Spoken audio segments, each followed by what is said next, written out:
I came across a quote that was really apt, and I'm going to read to you. It's from Ram Dass. And he says, the interesting question is, how do you put yourself in a position so that you can allow what is to be? The enemy turns out to be the creation of mind, because when you are just in the moment doing what you are doing, there is no fear. The fear is when you stand back to think about it. The fear is not in the actions, the fear is in the thought about the actions. So I really love this. I'm going to break it down a little bit.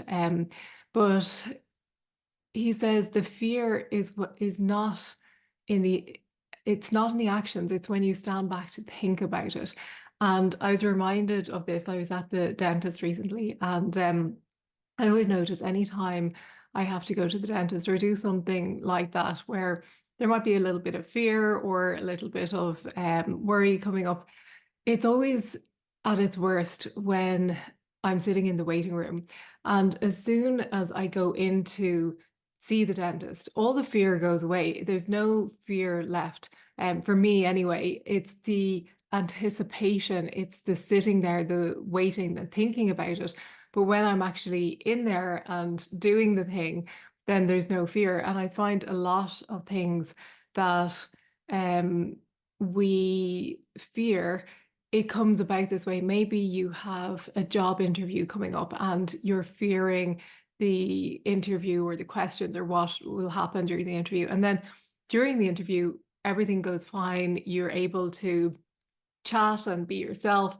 Or maybe there's an anticipation of something, and then what you find when you actually do the thing, that everything is okay and there's no fear there.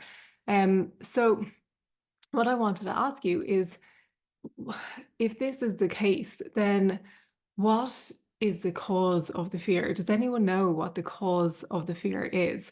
Think about it for a moment. If you want to, you can comment. But if you really think about it, what is it that causes the fear? What causes fear to come up?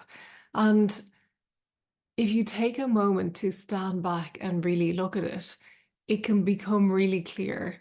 You can see through exactly why the fear is coming up and the cause of it.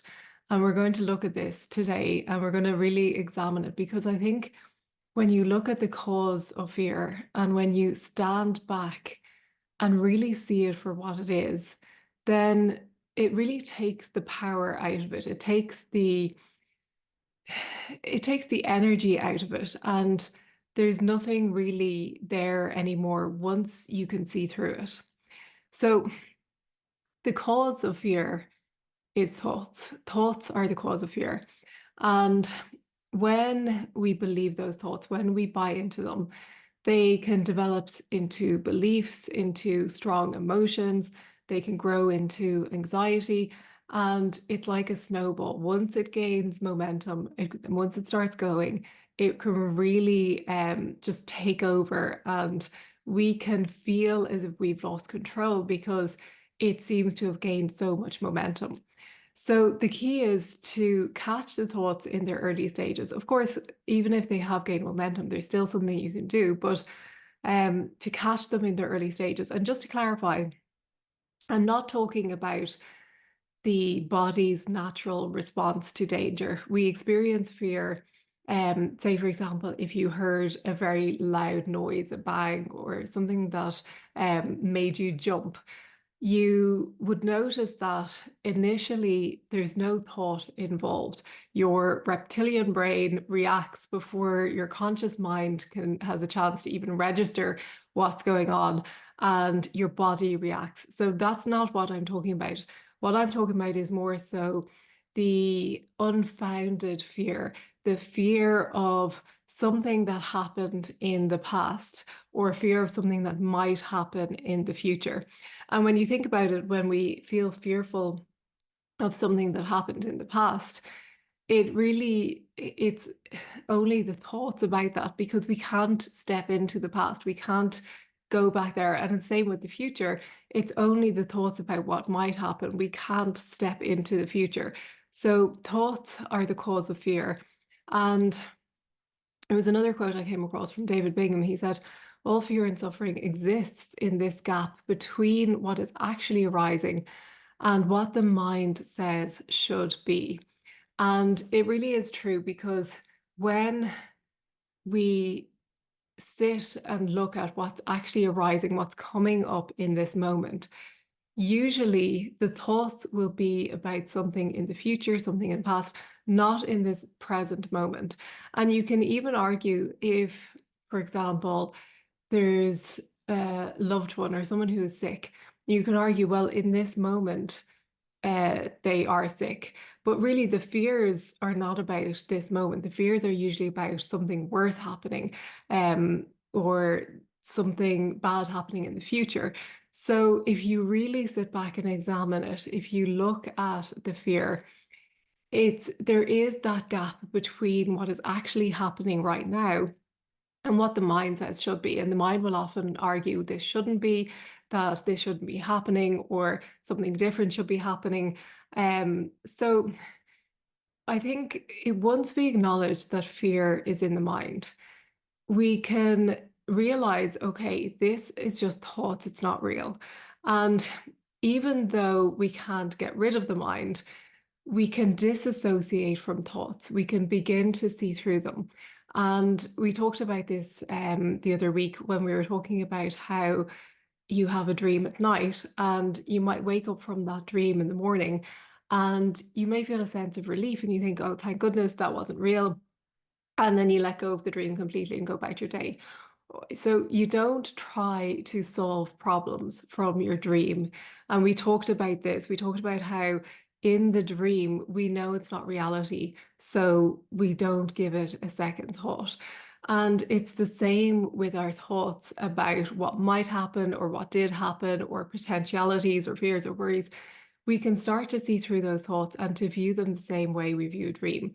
And we started doing this last class where we asked, is this ultimately true? And the reason why I'm repeating this is because repetition is what is going to be the most important thing here. If we are going to see through the thoughts, if we are going to release the drama, if we are going to look at fears and worries and really see through them, then repetition is going to play a key part because we are beings of we do things over and over. We tend to repeat things, we get into habits.